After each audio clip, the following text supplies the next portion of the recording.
आधी मन निरामय, तेणे शरीर निरामय, विचार निरामय.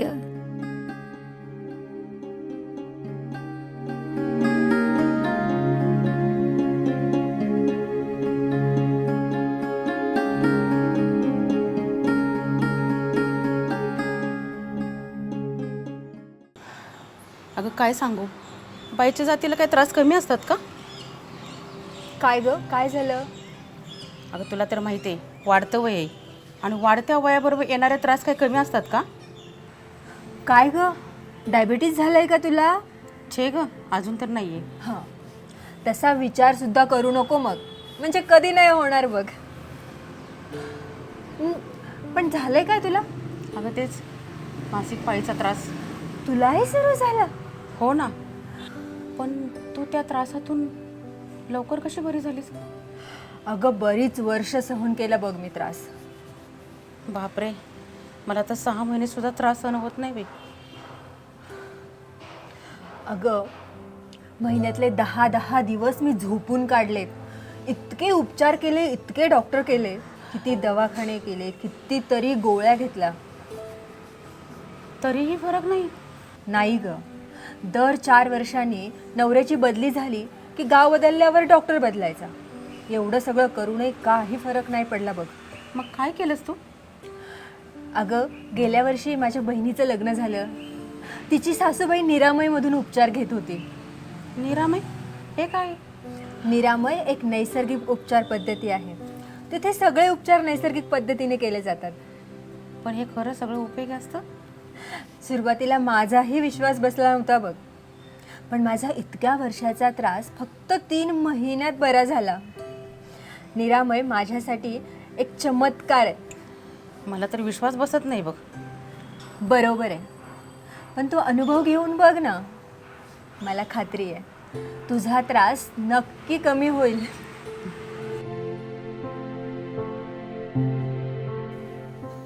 नमस्कार. स्त्री आणि पुरुष यापासून विश्वाची उत्पत्ती झाली आहे आणि या उत्पत्तीसाठी सांगितलेला आहे तो विवाह संस्कार. हा संस्कार आहे, करार नाही. संस्काराची व्याप्ती खूप मोठी आहे आणि म्हणून हा 16 संस्कारांपैकी एक आहे. काय आहे हा संस्कार? याचा मनुष्य जातीवर कसा चांगला परिणाम होतो, कसा चांगला समाज घडतो, हे आज आपण जाणून घेणार आहोत. आणि समाजाच्या आणि ह्या मनुष्याच्या आरोग्यासाठी याचा कसा फायदा होतो ते देखील समजून घेणार आहोत. तर मग हा विवाह संस्कार काय आहे? विवाह अशी या विवाह या शब्दाची फोड आहे. सध्या आपण हे सगळंच विसरलोय. विवाह म्हणजे शास्त्राला असं अपेक्षित आहे, वि अधिक वाह, विशिष्ट पद्धतीने आपलं कुळ, आपलं कुटुंब, आपला समाज वाहून नेण्याची व्यवस्था. या विवाह संस्थेतनंच पुढेच अपत्यजनन होतं. म्हणजेच काय, आपलं कुटुंब पुढे चालत राहतं आणि त्याच्यामुळेच एक सक्षम समाज घडतो. आणि म्हणूनच या विवाह संस्थेला शास्त्रामध्ये अनन्यसाधारण महत्त्व आहे. शास्त्रांनी जे 4 आश्रम सांगितलेले आहेत त्यात सर्वात मोठा आश्रम जो गृहस्थाश्रम आहे तो या संस्कारापासूनच सुरू होतो. आणि ह्या गृहस्थाश्रमामध्ये जे यज्ञ सांगितले ते काय आहेत? हे यज्ञ आहेत पितृयज्ञ, देवयज्ञ, भूतयज्ञ आणि मनुष्ययज्ञ. म्हणजे काय, नावं ऐकून थोडंसं अचंबित व्हायला होतं. तर यज्ञ या शब्दाचा अर्थ आहे की कोणासाठी तरी काहीतरी करणं, मनापासून करणं. नॉर्मली यज्ञ ही जर प्रोसेस आपण बघितली तर आपण त्या यज्ञामध्ये ज्या गोष्टीसाठी आपण तो करत असतो, ज्या देवतेसाठी करत असतो त्याच्यासाठी आहुती देतो. आहुती या शब्दाचा अर्थ असा आहे की संपूर्ण गोष्टी मनापासून करणं. बरं, ते करत असताना आपण त्या अग्नीला माध्यम म्हणून वापरतो. हा अग्नी काय करतो, तुम्ही जे काही मनापासून देता आहात त्याचं ऊर्जेमध्ये रूपांतर करून त्या देवापर्यंत किंवा त्या गोष्टीपर्यंत ती आहुती पोचवतो. आता इथे देवयज्ञ म्हणजे काय, तर पूजा अर्चा करा, सत्कर्म करा आणि करत राहा. पितृयज्ञ म्हणजे आपली जी पितरं आहेत त्यांचं सश्रद्ध पूजन करा, माता पित्यांचा आदर करा. भूतयज्ञ म्हणजे काय, तर भूत हा शब्द इथे प्राणी मात्रांसाठी वापरलेला आहे. आपल्या आजूबाजूला जे काही चराचर आहे, मग ते वनस्पती असेल, चिमण्या पाखरं असतील, गाईगुरं असतील, त्यांच्यासाठी कर्म करत राहणं, त्यांना आनंद देणं. आणि मानवयज्ञ. मानवयज्ञ म्हणजे काय? तर शास्त्र असं म्हणतं, अतिथी देवो भव. म्हणजे तुमच्याकडे येणारी प्रत्येक व्यक्ती ही देवस्वरूप असल्यामुळे त्याचं संपूर्णपणे आदरातिथ्य करून त्याला तृप्त करणं म्हणजे मानवयज्ञ.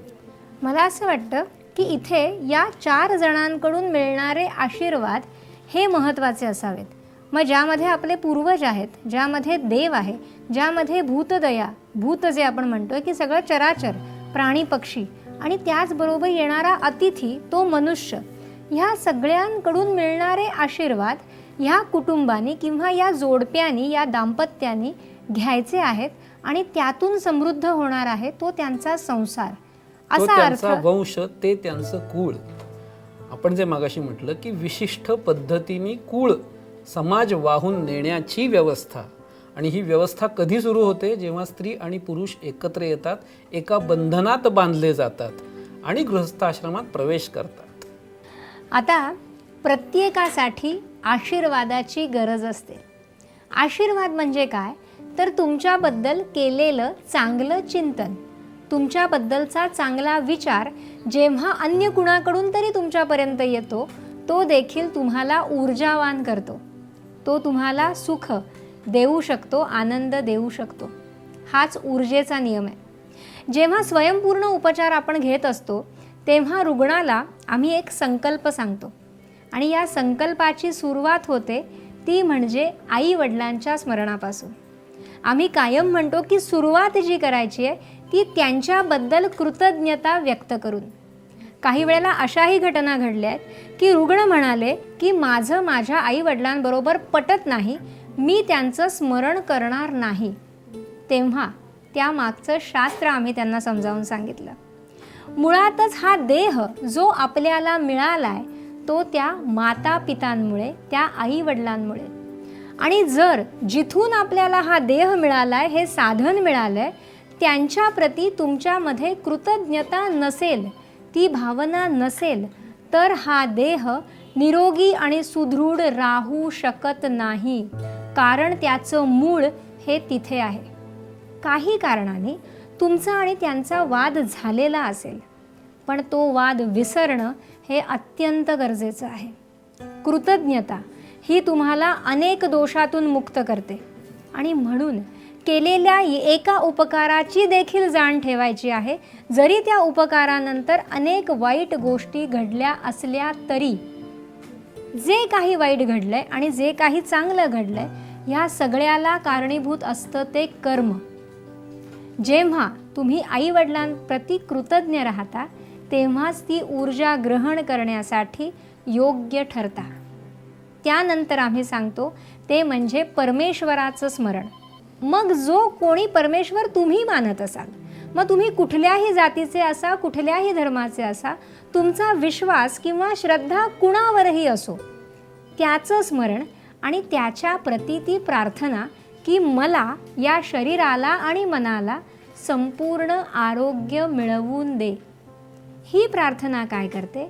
तर जेव्हा आपण परमेश्वर म्हणतो, ईश्वर म्हणजे नियंत्रित करणारी शक्ती, मग ही शक्ती म्हणजेच ऊर्जा आणि ते परमतत्व जे या जीवाला जीवन देतं, ते परमतत्व जे सहस्रार चक्रातून हे शरीर ग्रहण करतं, ते परमतत्व नियंत्रित करणारी ती शक्ती म्हणून परमेश्वर.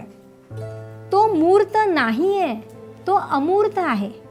पण मूर्ती आपल्याला श्रद्धेसाठी गरजेची वाटते म्हणून मूर्ती. पण तुम्हाला जे मागायचंय त्या तत्वाकडे, त्या नियंत्रण करणाऱ्या शक्तीकडे, मग त्याचं रूप तुम्हाला जसं वाटतं तसं त्याला सांगा की मला निरोगी कर, संपूर्ण आरोग्य दे. आणि हे जेव्हा तुम्ही मनापासून करता तेव्हा ती शक्ती तुम्हाला मिळते जी उपचारांच्या माध्यमातून आम्ही देत असतो. विवाह हा स्त्री आणि पुरुष यांना पूर्णत्व देण्याची प्रक्रिया आहे. आणि सहयोग आपण म्हणतो किंवा पत्नीला अर्धांगिनी म्हटलं जातं, तर ते काय आहे? सहयोग आपण जसं म्हणतो तसंच सहजीवन असंही म्हटलं जातं. हो. सहजीवन या शब्दाचा अर्थ सध्याच्या काळात आपण विसरलो. याचा शास्त्राला अर्थ असा अपेक्षित आहे, जिथे जे कोणी कमी पडतंय तिथे तो गुण ज्याच्याकडे आहे त्यांनी उभं राहणं. म्हणजे पत्नीला काही गोष्टी जमत नसतील तर त्या पतीनी करणं, आणि पती जिथे कमी पडत असेल त्याचा आधार म्हणून पत्नीनी उभं राहणं. हाच सहयोग म्हणजे एकत्र करण्याची कृती, आणि सहजीवन म्हणजेच एकत्र जगण्याची रीत ही आपल्या पूर्वजांनी आपल्यासाठी या संस्थेतून घालून दिलेली आहे. अर्धांगिनी जे म्हटलं गेलंय, अर्धांगिनी हे अर्धनारी नटेश्वराचं रूप आहे.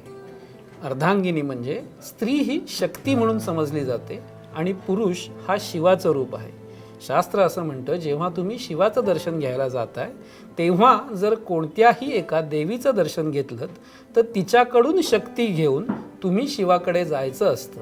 म्हणजे शिवाची पहिली ई जी आहे ती शक्तीची आहे. ती शक्ती घेऊन तुम्ही गेलात तर तुम्हाला शिवाचं दर्शन होतं. जर ती शक्ती तुमच्याबरोबर नसेल तर तुम्हाला शवाचं दर्शन होतं, असं शास्त्र म्हणतं. म्हणजे स्त्रीला किती महत्त्व दिलं आहे शास्त्राने, तर स्त्रीला अनन्यसाधारण महत्त्व दिलं आहे. हेच स्त्री आणि पुरुषांच्या बाबतीत आहे ज्यांचा विवाह होतो.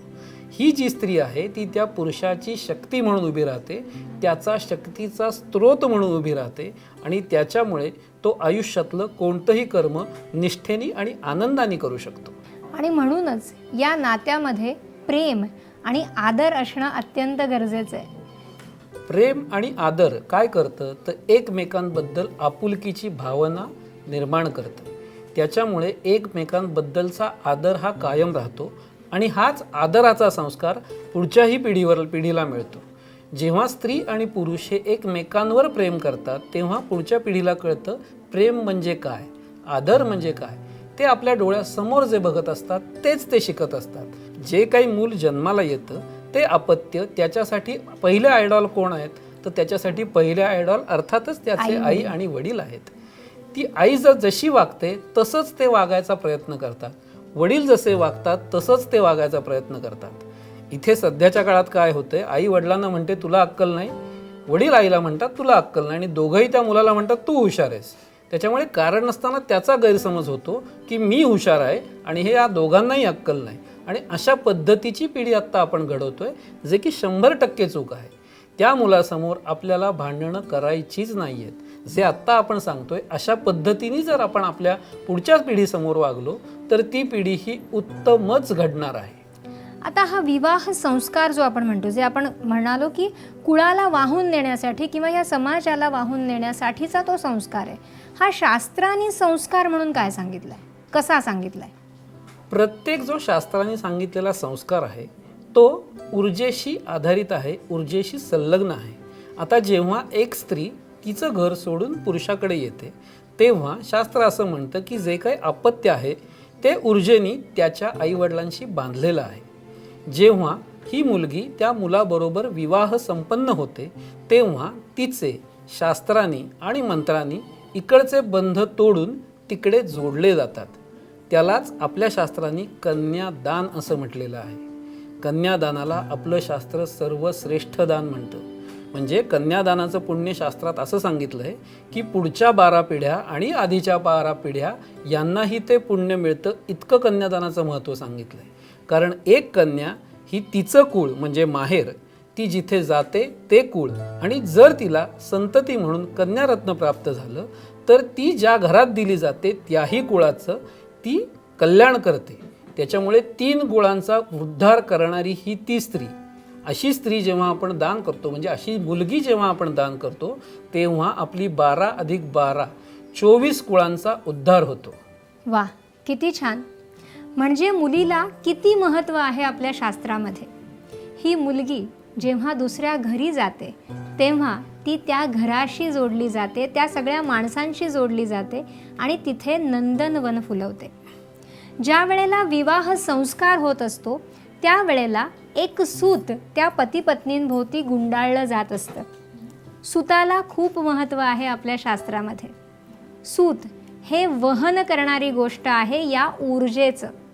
आणि हे सूत गुंडाळलं जातं, त्यावेळेला मंत्रोच्चार केला जातो आणि ते मंत्रोच्चारानंतर तेच सूत नंतर हळकुंड बांधून मनगटाला बांधलं जातं. या सगळ्या गोष्टी ऊर्जेचं परिवर्तन करणाऱ्या आहेत. त्या मुलीला माहेरून तोडून सासरी जोडणाऱ्या आहेत. तिच्या ऊर्जेचा बंध हा सासरच्यांशी म्हणजे तिच्या पतीशी आणि त्याच्या आप्तेष्टांशी जोडणारी ही प्रक्रिया म्हणजे विवाह संस्कार. त्यामुळे जेव्हा कुणी वयस्कर रुग्ण ICUमध्ये असतो किंवा उपचार घेण्याच्या स्थितीत नसतो आणि त्याच्या डिपेंडंट ब्लड रिलेटिव्ह म्हणजे रक्ताच्या नातेवाईकांच्या मार्फत त्याला उपचार द्यायचे असतात, तेव्हा सून देखील चालते. कारण सुनेबरोबर त्यांचा असणारा ऊर्जेचा बंध हा विवाहापासून प्रस्थापित झालेला असतो. पती पत्नी यांचं नातं सर्वात जवळचं असतं या ऊर्जा बंधामध्ये. त्यामुळे पतीसाठी पत्नी उपचार घेऊ शकते आणि पत्नीसाठी पती उपचार घेऊ शकतो. हे का? कारण आपण विवाहादरम्यान या बंधनात बांधले जातो. विवाह हा संस्कार आहे आणि हा संस्कार देखील आरोग्यासाठीच आहे. विवाहादरम्यान जे काही मंगलसूत्र, जोडवी या गोष्टी घालायला सांगितल्या जातात त्या देखील आरोग्य देणाऱ्याच आहेत. तर ते काय आहे? आता मंगळसूत्र किंवा मंगलसूत्र याच्याकडे सध्या दागिना म्हणून बघितलं जातं. तर तो दागिना नाही, त्यावेळेला त्या मंगळसूत्रावरती मंत्रोच्चार होतात, ते मंत्रांनी संस्कारित होतं आणि शास्त्र असं सांगतं ते विवाहाच्या दिवशी त्या स्त्रीच्या अंगावर येणार आहे आणि सरणावर जाताना अंगावरनं उतरणार आहे. म्हणजे उगाचच ते काढून ठेवलं, बदललं, आयुष्यात 10 घेतली असं करू नये, असं शास्त्र त्याला आधार देत नाही. आता का देत नाही? तर ज्या वेळेला हा विवाह संस्कार होत असतो त्यावेळेला ते मंत्रांनी संस्कारित केलं जातं. त्या मंगलसूत्रामध्ये 2 वाट्या असतात, एक सासरची आणि एक माहेरची. दोन्ही वाट्या या सोन्याच्या असतात. आपल्या पुरातन शास्त्राप्रमाणे सोनं हा अत्युच्च धातू आहे. त्या धातूमुळे शरीराला उत्तम ऊर्जा मिळते. बरं, त्या वाट्यांचं स्थान शास्त्रांनी असं सांगितलं आहे की त्या दोन्ही वाट्या स्त्रीच्या हृदयचक्रावर आल्या पाहिजेत. म्हणजेच काय? तर ते त्या स्त्रीचं भावभावनांचं केंद्र आहे. ह्या दोन्ही वाट्या एकाच सोन्याच्या तारेत गुंफलेल्या आहेत. का आहेत? त्याचं कारण असं की माहेर आणि सासर ह्यांना एकत्र बांधून ठेवणारी ही स्त्री आहे. माहेरच्या चुकीच्या गोष्टी किंवा सासरच्या चुकीच्या गोष्टी या झाकून ठेवायच्या आहेत आणि दोघांनाही एकमेकांच्या चांगल्या गोष्टी सांगून दोन्ही कुळांचा उद्धार करायचा आहे. म्हणूनच त्या दोन्ही वाट्या एकाच तारेत बांधलेल्या आहेत आणि ह्या वाट्या तिच्या हृदयचक्राशी असल्यामुळे ती हे काम अतिशय उत्तमपणे करू शकते. आता जोडवी ही सुद्धा आरोग्याशीच निगडीत आहेत. जोडवं ज्या पायात घातलं जातं त्या पायातून चालताना त्या बोटाच्या एका वेनवरती, एका नसेवरती त्याचा दाब पडत राहतो. ती नस स्त्रीच्या गर्भाशयाचं आरोग्य राखते. आता मग ते लग्नाच्याच वेळेला का घालायचं? तर शास्त्राला असं अपेक्षित आहे विवाहानंतरच त्या स्त्रीचे शरीर संबंध येणार आहेत आणि त्या गर्भाशयाचा वापर होणार आहे. त्यामुळे त्या गर्भाशयाचं आरोग्य उत्तम असणं अत्यंत गरजेचं आहे. त्याच्यामुळे जोडवी म्हणा, मंगलसूत्र म्हणा किंवा हातातल्या बांगड्या म्हणा, हे दागिने नसून तिच्या आरोग्यासाठी दिलेलं वरदान आहे. बांगड्यांचं काय प्रयोजन आहे?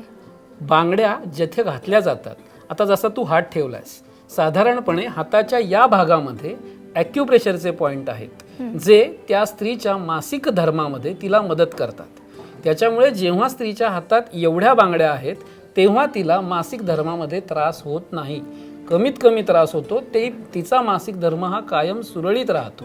बरोबर, कारण त्या बांगड्या ज्या वेळेला भरलेल्या असतात काहीही करताना त्याच्यावरती वारंवार दाब पडत असतो. हे त्यामागचं कारण आहे. किती सखोल विचार आपल्या शास्त्रांनी प्रत्येक गोष्टीचा केलेला आहे. खरंच ह्या गोष्टींचा जर आपण वापर केला तर आपण निश्चितच निरोगी राहू शकतो.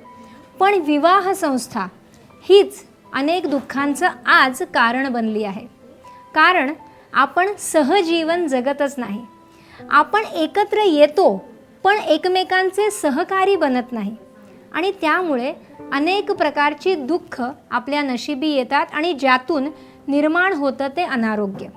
पती पत्नी जर एकमेकांना पूरक असतील, एकमेकांना समजवून घेत असतील, तर ते कुटुंब, ते घर आनंदी असतं.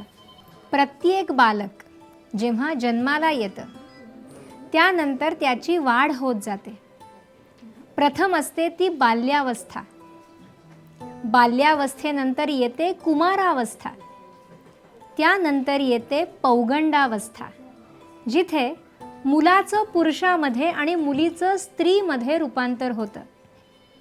प्रजनन संस्था ही कार्यरत होते, त्याचं काम सुरू होतं आणि त्यानंतर येते ती तरुणावस्था. जेव्हा एका मुलीचं स्त्रीमध्ये आणि एका मुलाचं पुरुषामध्ये रूपांतर होतं तेव्हा अनेक बदल हे शरीरामध्ये, मनामध्ये घडत असतात. वेगवेगळे हॉर्मोनल चेंजेस होत असतात. एक संपूर्ण सिस्टीम, एक संस्था ही कार्यक्षम होत असते, कार्यरत होत असते. आणि त्यावेळेला ते विचार हे बऱ्याचदा आपल्याला भरकटवतात. जसं आपण वारंवार म्हणतो की मनाचा आणि हॉर्मोन्सचा जवळचा संबंध आहे. हॉर्मोनल चेंजेसमुळे मन हे वेड्यासारखं वागायला लागतं. आई वडिलांना कळत नाही की याला कसं सांभाळायचं, या मुलीला किंवा या मुलाला कसं सावरायचं, काय सांगायचं. घरच्यांचं पटत नाही त्या अवस्थेमध्ये, बाहेरच्यांचं पटतं आणि त्यामुळे बरेच दोष तेव्हा निर्माण होतात. आम्ही वारंवार पालकांना सांगतो की ती अशी अवस्था आहे की जिथे तुमचं नातं हे मित्रत्वाचं बनलं पाहिजे. तुम्ही मुलांची मित्र किंवा मैत्रीण बनलं पाहिजे, त्यांना समजून घेतलं पाहिजे आणि त्यांना ज्या भाषेत समजेल अशा भाषेत त्यांच्याशी बोललं पाहिजे. जेव्हा तुम्ही त्या वयात मित्रमैत्रीण म्हणून वागता तेव्हाच ते तुम्हाला समजून घेऊ शकतात, कारण आता ते मोठे झालेत. त्यांची विचारसरणी बदलली आहे, कारण त्यांच्यामध्ये हा प्राकृतिक बदल झालेला आहे किंवा होत आहे. जर तुम्ही आई वडील म्हणून सांगायला गेलात तर ते त्यांना पटणार नाही, कारण ते आता मोठे झालेत. हे समजून घ्या. स्त्रीच्या आयुष्यात येणारा हा जो काळ आहे तो सगळ्यात मोठा आणि महत्त्वाचा काळ आहे, कारण सगळ्यात जास्त बदल हे तिच्यामध्ये होत असतात.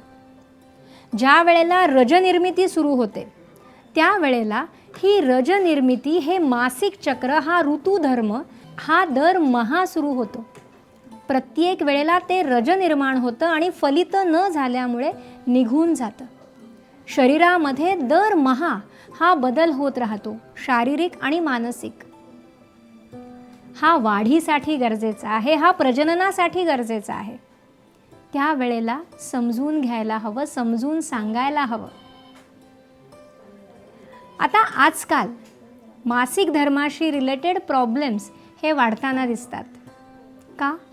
कारण सगळ्यात महत्त्वाचं कारण म्हणजे ताण. दुसरं महत्त्वाचं कारण म्हणजे परिधान.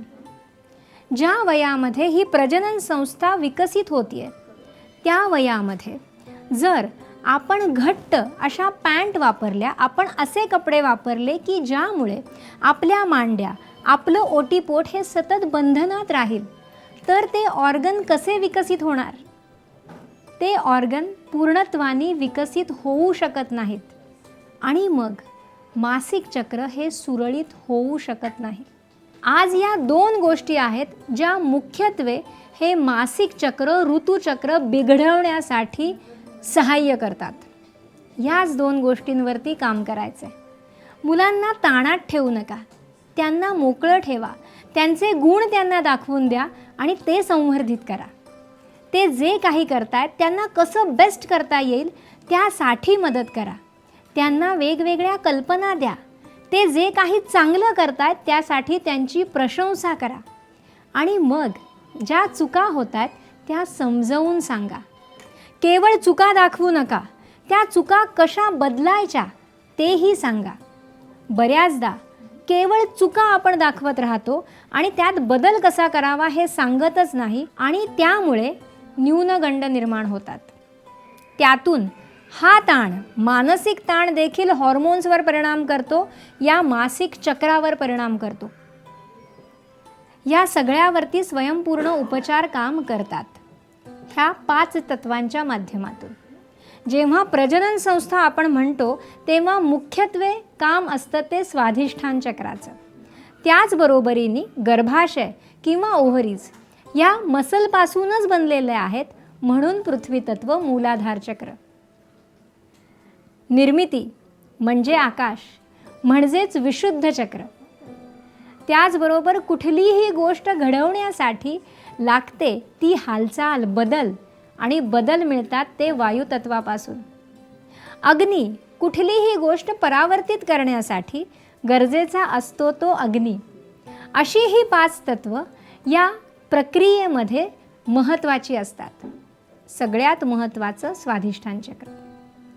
जेव्हा ते योग्य प्रकारे काम करू शकत नाही तेव्हा हे दोष प्रजननाशी रिलेटेड किंवा मासिक धर्माशी रिलेटेड निर्माण होतात. आणि जेव्हा स्वयंपूर्ण उपचारांनी ते चक्र संतुलित होतं, इतरही चक्र आणि तत्व संतुलित होतात, तेव्हा हे आजार पूर्णपणे जाऊ शकतात. मग मासिक चक्र सुरूच झालं नाही, नैसर्गिकरित्या पाळी आलीच नाही, अशाही केसेस आहेत. मग केवळ डॉक्टरकडे जाऊन आणि औषधोपचार करून हॉर्मोनल ट्रीटमेंट घेऊनच पाळी येते, नैसर्गिकरित्या ती येतच नाही. अशा आजारांमध्ये देखील स्वयंपूर्ण उपचार गुणकारी ठरलेले आहेत. त्याचबरोबर पाळी सुरू होते आणि ती थांबतच नाही किंवा वारंवार येत राहते, ते मासिक चक्र सुरळीत नसल्याचंच दाखवतं. यामध्येही या 5 तत्वांचाच असमतोल असतो. ते देखील स्वयंपूर्ण उपचार बरे करू शकतात. ज्या वेळेला वयोमान परत्वे ही रजो निवृत्ती येणार असते, म्हणजे रज निर्माण करण्याची ही प्रक्रिया शरीर थांबवणार असतं. ही जी संस्था इतका काळ काम करते ती आता विश्राम घेणार असते, ती बंद होणार असते. पण ती संस्था त्या संपूर्ण शरीराच्या चक्रामध्ये उपस्थित राहणार असते. तिचा श्वास चालू राहणार असतो, पण रजनिर्मितीचं काम बंद होणार असतं. तेव्हा पुन्हा एकदा हे हॉर्मोनल चेंजेस प्रत्येकामध्ये होत असतात. त्यावेळेला निरनिराळे त्रास होतात, शारीरिकही मानसिकही. मध्येच रडावंसं वाटतं, सगळं चांगलं असतं पण मन विषण्ण होतं. हॉट फ्लशेस म्हणजे कुठून तरी हा अग्नी उद्दीपित झाल्यामुळे वाफा आल्यासारख्या किंवा गरम वाटणं असं सुरू होतं. रात्रीची झोप अचानक निघून जाते, गायब होते. रात्र रात्र तळमळत काढावी लागते. पचन बिघडतं. शरीरामध्ये मसल्स हे वीक व्हायला लागतात, स्नायू कमकुवत व्हायला लागतात. तुमच्या शरीरातलं कॅल्शियम मोठ्या प्रमाणात या प्रक्रियेमध्ये वापरलं जातं, त्यामुळे हाडं ठिसूळ व्हायला लागतात. केसाची गळती सुरू होते, मूड स्विंग्स व्हायला लागतात. घटकेत आनंदी तर घटकेत दुःखी वाटायला लागतं. अशा अनेक गोष्टी शरीरामध्ये घडत असतात, कारण ती संस्था बंद करण्याचं किंवा रजो निवृत्तीचं काम सुरू असतं. स्वयंपूर्ण उपचार या सगळ्या त्रासातून तुम्हाला बरं करू शकतात. आपल्या संस्कृतीमध्ये जेव्हा मासिक धर्म सुरू असतो तेव्हा स्त्रीला अनेक बंधनं सांगितलेली आहेत. म्हणजे तिला बाजूला बसायला सांगितलंय, सगळ्यांमध्ये तिने मिसळायचं नाही आहे. त्या दिवसांमध्ये तिची शिवाशिव होते, तिने देवापाशी जायचं नाही आहे. हे असं सगळं का सांगितलंय हे आपल्याला कळलंच नाही. आपल्याला केवळ एवढंच कळलं की स्त्रीला बाजूला सारलंय, सगळ्यांपासून तोडलंय, तिला कमी लेखलंय, अशी काहीतरी भ्रामक समजूत आपण करून घेतली आहे. पण तसं नाही आहे. जे आम्ही वारंवार म्हणतोय की आपली संस्कृती ही ऊर्जेवर आधारित आहे, या ऊर्जेचा सखोल अभ्यास असल्यामुळे तुमच्या आरोग्यासाठीच निर्माण केलेले हे नियम आहेत. मग हे कसे काम करतात? जेव्हा मासिक धर्म सुरू आहे, जेव्हा स्त्राव होतोय, ती कमकुवत होतीये, अशक्त होतीये, शरीरामध्ये जे काही कामकाज चाललंय त्याच्याकडे संपूर्ण शरीर लक्ष देत आहे आणि इतर ठिकाणी त्याचं लक्ष कमी पडतंय. मग अशा वेळेला तिला विश्रांतीची गरज आहे. त्याचबरोबरीने तिची शिवाशिव होते असं जे म्हटलं जातं, किंवा तिने देवापाशी जायचं नाही आहे, ही संकल्पना काय आहे हे समजून घेऊ. मुळात देव ही काय संकल्पना आहे. देवघर जे आपल्या घरामध्ये असतं ते असतं ऊर्जेचा संचय करणारं ठिकाण, असं स्थान जिथे आपण ऊर्जेचा संचय करतो, ती साठवतो. जी देवपूजा आपल्याला सांगितली आहे ती देखील या संचयासाठीच आहे. जी स्तोत्र मंत्र आपण म्हणतो त्यांनी आपण ह्या ऊर्जेचाच संचय करत असतो, ती ऊर्जा वाढवत असतो. तिथे जो काही दिवा लावला जातो, तिथे जी काही उदबत्ती लावली जाते, धूप जाळला जातो, कापूर जाळला जातो, या सगळ्या क्रिया तिथली नकारात्मकता, निगेटिव्हिटी पूर्णपणे नष्ट होऊन केवळ पॉझिटिव्हिटी तेवढ्या भागामध्ये राहावी, साठावी, याची प्रक्रिया आहे. जेव्हा आपण दुःखात असतो, त्रासात असतो, तेव्हा आपण त्या देवापाशी जातो आणि तिथे मागणी करतो. जे काही हवंय ते मी मागते, मार्ग मागते, आणि तेव्हा ती ऊर्जा मला मिळते. माझ्या चक्रांमध्ये, माझ्या ऊर्जा देहामध्ये जी काही कमतरता निर्माण झालेली असते ती त्या ऊर्जेतून भरून निघते आणि माझी बुद्धी काम करायला लागते. माझं शरीर सशक्त होतं आणि मला मार्ग मिळतो. त्यामागचं एवढं मोठं कारण आहे. मग जेव्हा तिचं मासिक चक्र सुरू आहे तेव्हा ती अशक्त आहे. संपूर्ण शरीर निर्माण झालेलं ते रज जे फलित झालं नाही ते शरीरातून काढून टाकण्यासाठी कार्यरत आहे. अशा वेळेला जर ती देवापाशी गेली तर ती ऊर्जा तिला मिळणार आहे आणि हा फ्लो त्यामुळे वाढू शकतो.